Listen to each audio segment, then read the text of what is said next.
اسماء بنت یزید رضی الله تعالی عنها نبی علیہ الصلوۃ والسلام ته فرمایل اذا الله پیغمبره زه تعالی راغلم ستانه یو خبره تاسو ما خدا مسله یوازې زمانه د خزو ز په شریک را لګلم چې لاړ شه دا خبره ته وکړه زه دا غیر ټولو خزو را طرف نه وکالت کومه نبی علیہ الصلوۃ والسلام ته فرمایل څه خبره ده اذا الله پیغمبر خبره ده چې زمونږ دا کامل یقین دی چې څنګه ته پیغمبر سړو ته راغلی داسې ښځو ته هم راغلی ته زمونږ د ټولو دپاره پیغمبر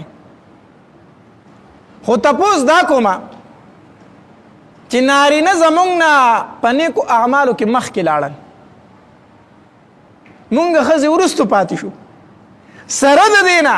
چې مونږ د دغې نارینهو په کور کې د دوی بچي هم ساتو د دوی خدمتونه هم کوو بیا رانه مقام هغې وړی دی هغې لاړ شي جهاد لا د هغې بچي په کور کې مونږ ساتو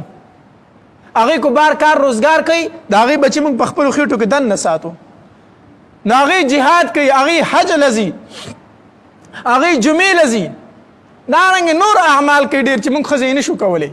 نو دا خو زمونږ هغوی مقام وړو په نیکو اعمالو کې زمونږ نه مخکې لاړو نو زمونږ څه ځای شو نبی علیہ السلام صحابو ته متوجه شو اے صحابه کرامو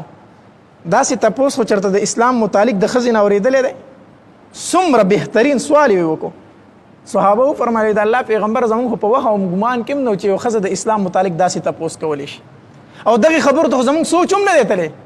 چې او که نه مونږ خو دومره نیک اعمال کوو نو دا کور خو ښځې دغه نه شي کولی نو نبی علیه الصلاة والسلام ورته وفرمایل ای اسما واوره دا خبره تا ته هم کومه او کومو ښځو چې ته رالېږلي دا هغوی ته هم ورسوه چې کله تاسو د خاوند خدمت کوئ په کور کې خدمت کوئ په کور کې او د خاوند د بچو حفاظت کوئ نو دا خاوند چې بار څومره نیک اعمال کوي په هغې کې برپور ستاسو حصه ده تاسو ته هم هغه ثواب میلاویږي ګوره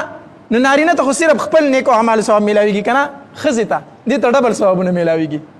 خاوند بار تله جهاد لا جهاد کوي ښځه په کور کې بېغمه ناسته ده ځان له خپل عبادتونه هم کوي او خاوند هلته کې کو د ګولو مخې ته ولاړ دی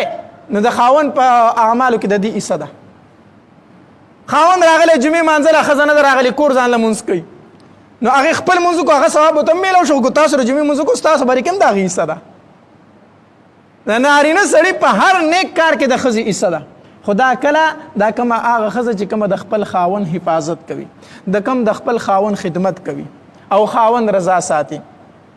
نو خاوند لم پکار دي چې ښځه رضا ساتي او ښځې لم پکار دي خاوند دیو جناب ابودرداء رضی الله تعالی عنہ خپل ښځې ته ویلي وی زما ښځې چې کله ته ما خپوي نه کړې ګورې ما رضا کوه ابودرداء رضی الله تعالی عنہ خپل ښځې ته څه ویلي چې کله ته ما خفوي نه کنه زه بار سړی ما ډېر غمونه به راباندې راځي نو چې کور ته راشم ما خفوي نه نو ما رضا کوه او چې کله زه تا خفوینم نو زه به تا رضا کوم نو د یو بل د غم د یو بل د مصیبت او د یو بل د مشکلاتو په دې کې د دې د دواړو د یو بل سره احساس کول فکار دي الله تبارک وتعالی د عمل کولو توفیق راکړي